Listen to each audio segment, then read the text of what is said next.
વાતાવરણમાં આવેલા પલટાની અને એના સાથે સાથે હવામાન શાસ્ત્રીઓની આગાહીની, કારણ કે વાતાવરણમાં પલટો આવ્યો છે। ઘણા બધા જિલ્લાઓ એવા છે કે જ્યાં વરસાદ વરસ્યો છે। ગઈકાલે આપણે જોયું કે દાહોદની અંદર છેલ્લા 2 દિવસથી કમોસમી વરસાદ વરસી રહ્યો છે। વણનોતર્યા મેઘરાજા લોકોની ચિંતા વધારી રહ્યા છે। દક્ષિણ હોય, સૌરાષ્ટ્ર હોય, ઘણી બધી જગ્યાએ માવઠું થયું છે ને આ બધા વચ્ચે હવામાન શાસ્ત્રી અંબાલાલ પટેલે એવી આગાહી કરી છે કે ખેડૂતોના માથે ચિંતાના વાદળો અને માથા ઉપર ચિંતાની રેખાઓ ઘેરાવા લાગી છે। એક મજબૂત પશ્ચિમ વિક્ષોભ અને અરબ સાગરનો ભેજ, બંગાળના ઉપસાગરના ભેજના કારણે અત્યારે હાલમાં દક્ષિણ સૌરાષ્ટ્રના ભાગો અને કચ્છના કેટલાક ભાગોમાં પ્રી મોન્સૂન એક્ટિવિટી શરૂ થવાની શક્યતા રહે છે। જ્યારે તારીખ 14મીએ પ્રી મોન્સૂન એક્ટિવિટીની ગતિવિધિ વધશે। પ્રી મોન્સૂન એક્ટિવિટી ભિન્ન ભાગોમાં થશે, બધે ન થઈ શકે। જ્યાં સાનુકૂળ સ્થિતિનું સર્જન થશે ત્યાં આંધી વંટોળને ગાજવીજ સાથે કચ્છ ભાગોમાં વરસાદ થવાની શક્યતા રહેશે, પરંતુ ત્યાર પછી તારીખ 15મીથી ગરમી બહુ વધશે। અને અત્યારે માવઠાની અસર છે કેટલાક વિસ્તારોની અંદર। આમ જુઓ તો લગભગ સર્વત્ર ગરમીથી થોડીક નજીવી રાહત મળી છે। બપોરના સમયે ક્યાંક વાદળો ઘેરાઈ જાય છે અને એના કારણે થોડી રાહત મળી છે, પણ 15મી પછી હજી ગરમી વધવાની સંભાવના છે। અને રાજકીય ગરમી તો પહેલેથી જ ગુજરાતની અંદર ચરમ પર છે। જ્યારથી રૂપાલાનું એ નિવેદન સામે આવ્યું છે, રજવાડાઓવાળું નિવેદન, ત્યારથી જ ક્ષત્રિય સમાજ રોષે ભરાયો છે। ક્ષત્રિય સમાજ એક જ માંગ કરી રહ્યો છે કે રૂપાલાની ટિકિટ રદ કરવામાં આવે, ઉમેદવારી રદ કરવામાં આવે, બીજી કોઈ જ નહીં। જોકે એમાં પણ ફાંટા પડ્યા છે। કેટલીક જગ્યાએ સમર્થન તો કેટલીક જગ્યાએ વિરોધ છે। રાજવી પક્ષોમાં પણ એવું દેખાઈ રહ્યું છે। સાધુ સંતો હોય, વીએચપી હોય, રૂપાલાના પક્ષમાં આવ્યા છે, પણ આ બધા વચ્ચે હજી પણ આ આંદોલનની આગ શમવાનું નામ નથી લઈ રહી। દિન પ્રતિદિન વધુ ને વધુ સક્રિય, વધુ ને વધુ ઉગ્ર બની રહી છે આ આગ। અરે હિરેન પાસેથી જાણીએ કે ક્યાં આજે વિરોધનો કેવો વંટોળ ઉઠ્યો અને કેવી જ્વાળાઓ દેખાઈ। જો ગઈકાલે એક તરફ રાજકોટમાં ક્ષત્રિય કાઠી સમાજે પુરુષોત્તમ રૂપાલાને સમર્થન કર્યું, તો આજે ફરીથી એ જ સમાજના કેટલાક આગેવાનોએ પ્રેસ કરી અને પુરુષોત્તમ રૂપાલાનો વિરોધ કર્યો હતો ને કેટલાક લોકો, સિલેક્ટેડ ભાજપ સાથે સંકળાયેલા લોકોએ આ સમર્થન કર્યું હોવાનો દાવો કરી અને ક્ષત્રિય કાઠી સમાજ જે છે એ ફરીથી પુરુષોત્તમ રૂપાલાની સામે થયો હોય તે પ્રકારના દ્રશ્યો રાજકોટની અંદર જોવા મળ્યા। એ જ પ્રકારે હિંમતનગરમાં ક્ષત્રિય અસ્મિતા સંમેલન કરવામાં આવ્યું।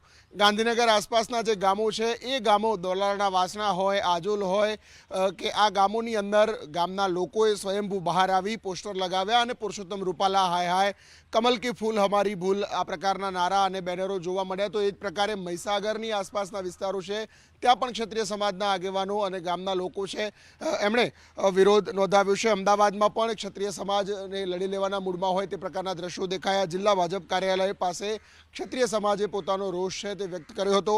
એ જ પ્રકારે સુરેન્દ્રનગર, લખતર અને લખતરનું વણા ગામ, આ અલગ અલગ જગ્યાઓ પર આ પ્રકારનો વિરોધ જે છે એ ક્ષત્રિય સમાજનો જોવા મળ્યો છે।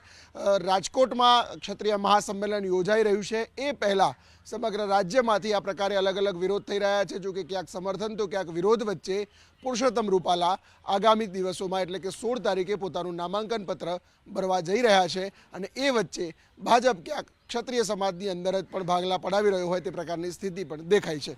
એટલે ક્ષત્રિય સમાજની અંદર ભાગલા પડી રહ્યા છે, પણ આ બધા વચ્ચે કાઠી દરબારો ભેગા થયા। કાઠી ક્ષત્રિય સમાજે સ્પષ્ટ વાત કરી છે કે અમે રાજપૂત સમાજની સાથે છીએ, અમે ક્ષત્રિય સમાજ એક છે। સ્લીપ ઓફ ટંગ વાત અલગ છે, પણ હા, જે થયું છે એ નિંદનીય છે અને સાખી લેવાય એમ નથી।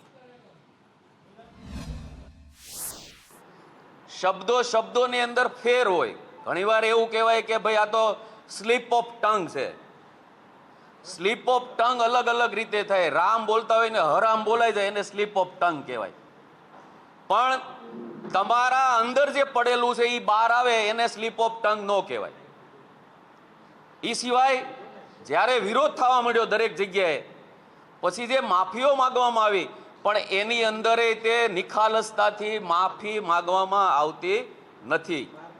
પણ મેઇન વસ્તુ એક કહેવાની કે જે અમારા કાઠી ક્ષત્રિય સમાજનું જે સંગઠન છે, અખિલ ભારતીય કાઠી ક્ષત્રિય સમાજ, એ સમાજનો એક પાર્ટ છે, એ નાનકડું સંગઠન છે, નહીં કે સમગ્ર સમાજ।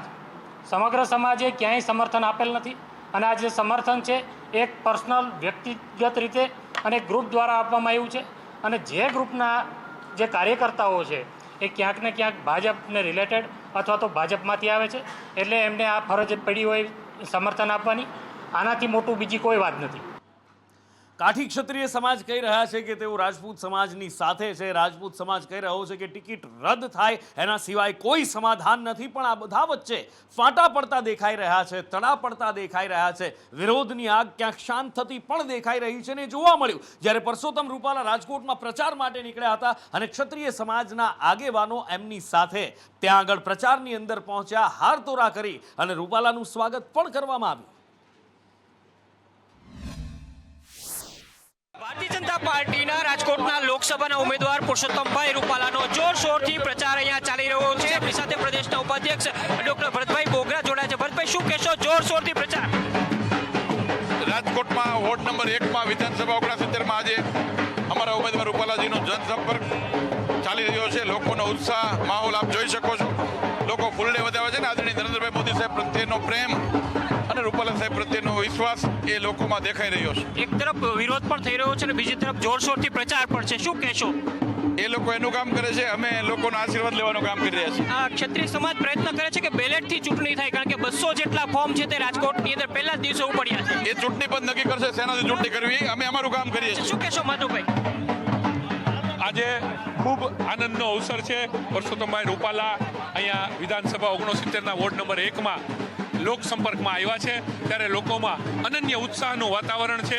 એક તરફ કહી શકાય કે ક્ષત્રિય સમાજનો વિરોધ છે અને બીજી તરફ ભાજપના જે સમર્થકો છે, કાર્યકર્તાઓ છે, એની અંદર ઉત્સાહ પણ એટલા જ મોટા પ્રમાણની અંદર અહીંયા જોવા મળી રહ્યો છે. કેમેરામેન માધવ ભટ્ટ સાથે મયુર સોની, સંદેશ ન્યૂઝ, રાજકોટ.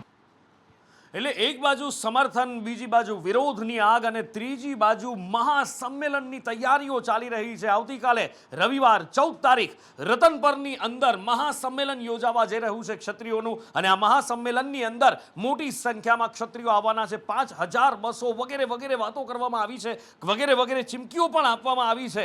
શું છે તૈયારીઓ, કેવી છે તૈયારીઓ અને શું થઈ શકે આવતીકાલે યોજાનાર સંમેલનની અંદર મયુર પાસેથી જાણીએ. મયુર.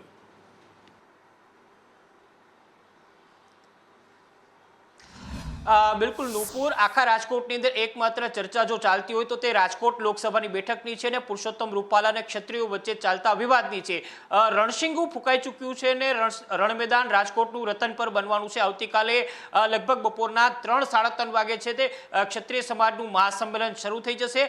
સત્તાવાર સમય 4:30 વાગ્યાનો આપ્યો છે, પરંતુ જે પ્રકારે ક્ષત્રિય સમાજના આગેવાનો મહેનત કરી રહ્યા છે, આજે રાતથી લઈને કાલ બપોર સુધીની અંદર તમામ જિલ્લાઓ છે તેમાંથી ક્ષત્રિય સમાજના આગેવાનો પોતાની મોટરકાર અથવા તો બસ લઈને સ્વયંભૂ આવવાના છે. આજે પણ દાવો કરાયો છે કે એક પણ જગ્યાએ વ્યવસ્થા નથી કરાઈ, પરંતુ સ્વયંભૂ છે દરેક જિલ્લા, દરેક તાલુકામાંથી જે ક્ષત્રિય સમાજના આગેવાનો છે તેમની ટીમ બની છે, એ ટીમો જાતે રાજકોટ પહોંચવાના છે. કાલે બપોરના લગભગ 4 વાગ્યા સુધીની અંદર તમામ આગેવાનોની સાથે કાર્યકર્તાઓ અને અન્ય ક્ષત્રિય સમાજના યુવાનો અને મહિલાઓ છે તે રાજકોટના રતનપર ખાતે પહોંચશે. આ સંમેલનને સત્તાવાર રીતે મંજૂરી પણ આપી દેવામાં આવી છે. વ્યવસ્થા જોવા માટે પોલીસ બંદોબસ્ત ગોઠવી દેવાની તૈયારીઓ પણ આપવામાં આવી છે. લગભગ 500 કરતાં વધુ પોલીસ જવાનો છે આ સંમેલનને લઈને સ્થળ ઉપર તૈનાત રહેવાના છે. એસીપી, ડીસીપી સહિતના અધિકારીઓ છે તે આખી વ્યવસ્થા ઉપર દેખરેખ રાખી રહ્યા છે. સંમેલન શાંતિપૂર્ણ યોજાઈ જાય અને કોઈ પણ પ્રકારની અડચણ ન થાય, કોઈ વિવાદ ન સર્જાય નવો અથવા તો કોઈ મુશ્કેલી ઊભી ન થાય તેના માટે ચૂંટણી પંચ છે એ પણ આખી ઘટના ઉપર નજર રાખી રહ્યું છે. બીજી નુપુર એ વાત છે કે લગભગ 500 કરતાં વધુ સુરક્ષા કર્મીઓની સાથે સાથે ડીસીપી છે, એસઓજી બ્રાન્ચ છે, અન્ય બ્રાન્ચો છે, તેમના અધિકારીઓ અને તેમની ટીમો છે એ પણ રતનપર ખાતે ઉપસ્થિત રહેવાની છે. એક તરફ રતનપર ખાતે આ મહાસંમેલન યોજાવાનું છે. તમામ જે 92 સમિતિના આગેવાનો છે તે રાજકોટ પહોંચી રહ્યા છે અથવા તો એમ કહી શકાય કે મોટાભાગના પહોંચી ચૂક્યા છે.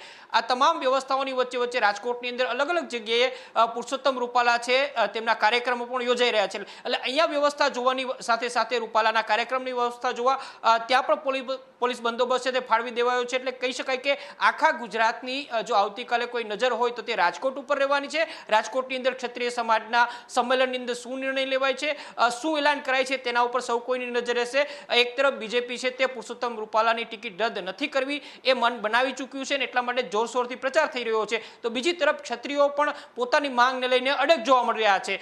બીજી એ વાત એ છે કે 190 જેટલા ફોર્મ છે તે સત્તાવાર રીતે રાજકોટની બેઠક માટે ઉપડી ચૂક્યા છે. આમાંથી મોટાભાગના ફોર્મ છે તે ક્ષત્રિય સમાજ દ્વારા ઉઠાવવામાં આવ્યા છે. લક્ષ્ય એ છે કે 300 કરતાં વધુ ઉમેદવારો છે એ આ બેઠક ઉપર ઊભા રાખવામાં આવે, જેથી કરીને બેલેટ પેપરની અંદર ચૂંટણી થાય. એટલે આ તમામ ગતિવિધિઓ છે તેને લઈને રાજકોટ છે તે હોટ ટોપિક બન્યું છે. એમાં પણ પુરુષોત્તમ રૂપાલા અને ક્ષત્રિય સમાજ વચ્ચે જે વિવાદ છે તે સૌ કોઈની નજરની અંદર છે. એક તરફ આ વિવાદ અને વિરોધની આગ ઉઠી રહી છે. આવતીકાલે રતનપરની અંદર ક્ષત્રિય સમાજનું મહાસંમેલન અને બીજી બાજુ રાજનીતિ પણ પૂર બહારની અંદર ખીલી છે. અને એમાં પણ જ્યારે ચૂંટણીઓ આવતી હોય ત્યારે પક્ષ પલટાની મોસમ પણ ખીલતી હોય અને કોઈ પક્ષ પલટો કરતા હોય તો કોઈ કરવાના હોય એવી વાત પણ ઉઠવા લાગે. આવી જ એક વાત વિમલ ચુડાસમા માટે ઉઠી હતી અને તેમણે સામે આવવું પડ્યું કેમેરાની અને પછી સ્પષ્ટતા કરી. શું કહ્યું વિમલ ચુડાસમાએ એ જુઓ.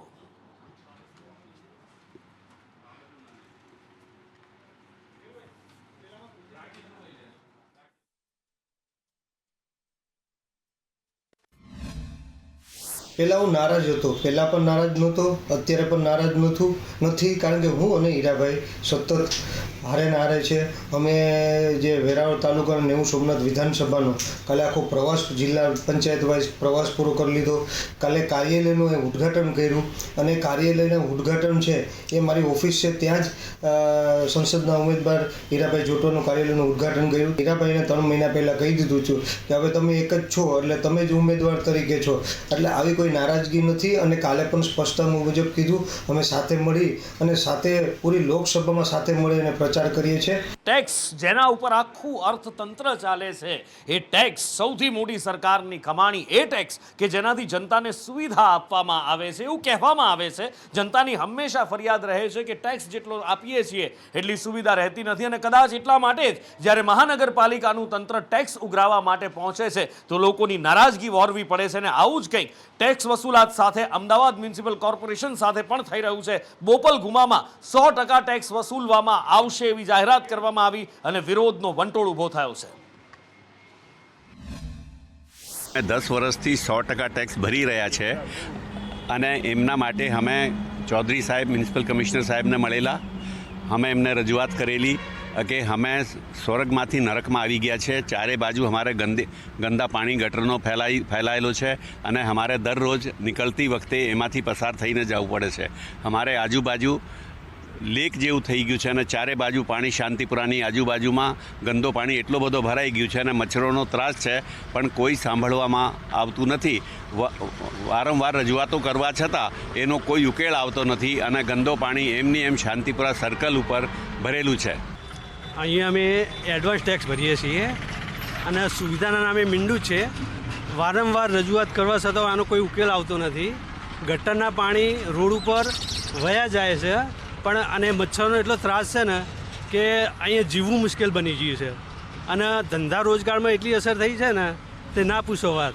બોપલ અને ઘુમાના 40,000 જેટલા મિલકત માલિકોને હવે કોર્પોરેશનમાં 100% જેટલો ટેક્સ જે છે તે ભરવો પડશે. જો કે બીજી તરફ સ્થાનિકોની માંગ છે કે જે પ્રકારે તેમની પાસે ટેક્સ વસૂલવામાં આવે તે પ્રકારની તેમને સુવિધા પણ આપવી જોઈએ, કારણ કે શાંતિપુરા રિંગ રોડ પરથી બોપલ જવાનો આ રસ્તો છે. જોઈ શકાય છે કે આ કોઈ રસ્તો જે ગટરના ગંદા પાણીથી ભરાયેલો છે અને આ પરિસ્થિતિ છેલ્લા ઘણા સમયથી અહીંયા છે. ત્યારે સ્થાનિકો જે છે, મિલકત માલિકો છે, તેમનો માંગ છે કે જે તેમની પાસેથી ટેક્સ વસૂલવામાં આવે છે તે ટેક્સ ભરવામાં તેમને કોઈ વાંધો નથી. તેઓ એડવાન્સ ટેક્સ પણ ભરે છે.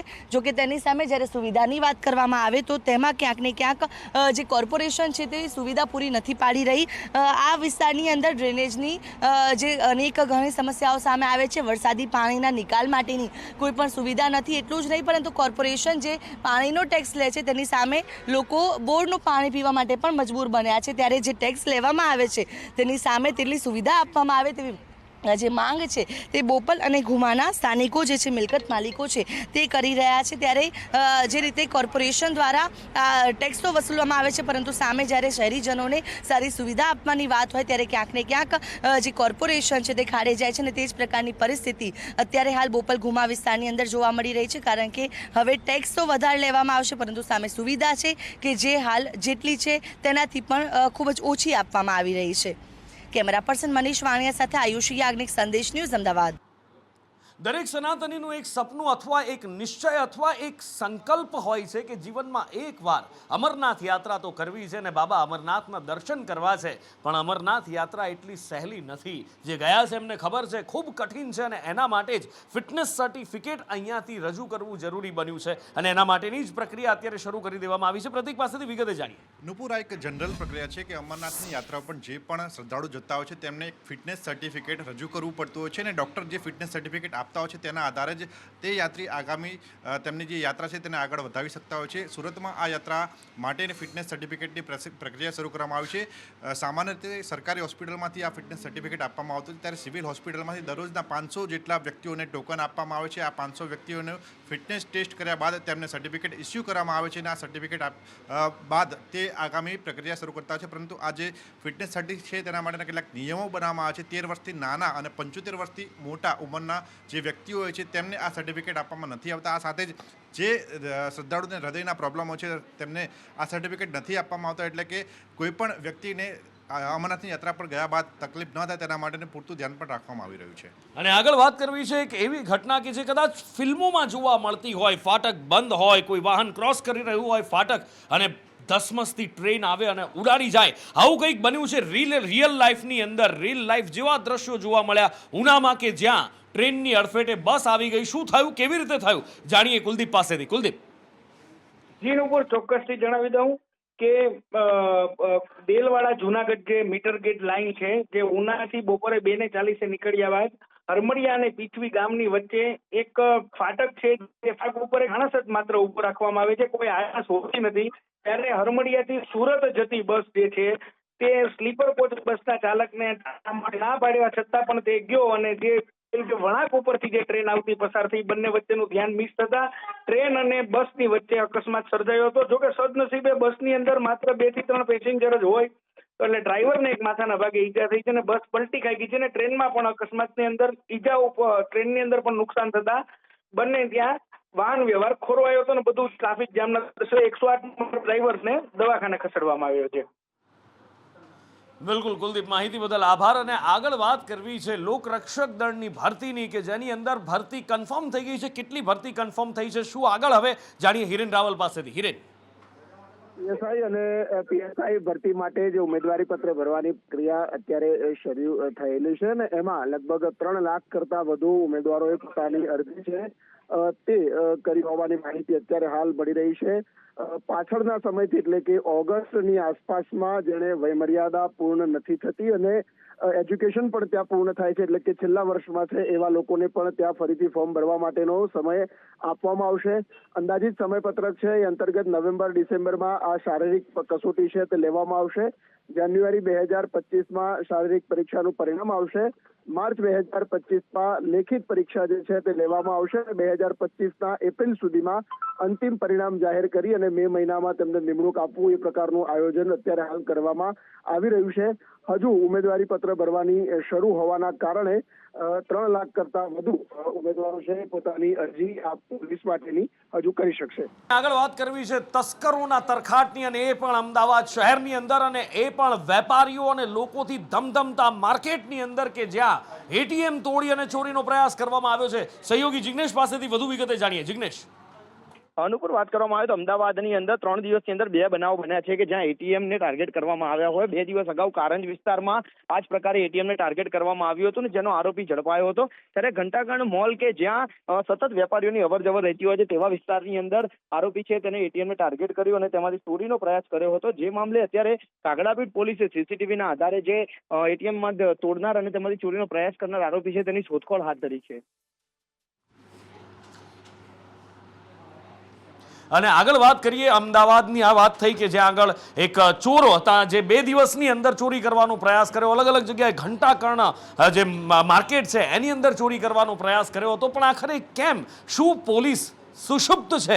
શું પોલીસ નથી જાણતી કે ક્યાં કઈ રીતની ઘટનાઓને અંજામ આપવામાં આવે છે? શું આરોપીઓ નથી પકડાઈ રહ્યા? ઘણા બધા સવાલો છે ને આ બધા સવાલોની વચ્ચે જ્યારે ખાખી પર ડાઘ લાગે છે ત્યારે સૌથી મોટો સવાલ ખાખીની ઈમાનદારી પર આવે છે. અને આવું જ કંઈક જામનગરની અંદર પણ થયું. જામનગરમાં હેડ કોન્સ્ટેબલ લાંચ લેતા ઝડપાયો. બાદલ ચોટલિયા 15,000ની લાંચ લેતા રંગે હાથ ઝડપાઈ ગયા છે. ફરિયાદીના સંબંધી સામે કાર્યવાહી ન કરવા માટે બાદલ ચોટલિયાએ લાંચ માંગી હતી.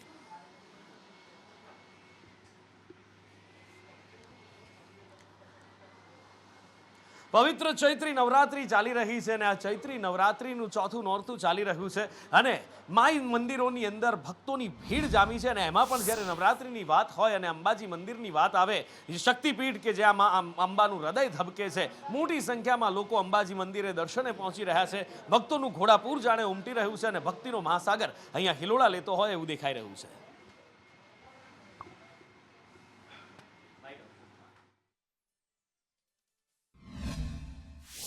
ચૈત્રી નવરાત્રિમાં વર્ષોથી સહીજ ઝુલાસણ અમદાવાદના એ બધા જે ભક્તો છે એ આવી અને 24 કલાક માતાજીની ધૂન કરે છે. જય અંબે માં જય અંબે ની ધૂન કરે છે. અને એ લોકો બધા પોતે રીતે કે માને કે આજે પાંચમના દિવસે શનિવારે માતાજીની આ 56 ભોગ અન્નકૂટ ધરાયો છે અને અત્યારે માતાજીની 56 ભોગની આરતી છે અને માતાજીને સોનાના થાળમાં માતાજીને ભોગ લગાવવામાં આવે છે. જુદા જુદા પ્રકારના વ્યંજનો ધરાવવામાં આવ્યા છે.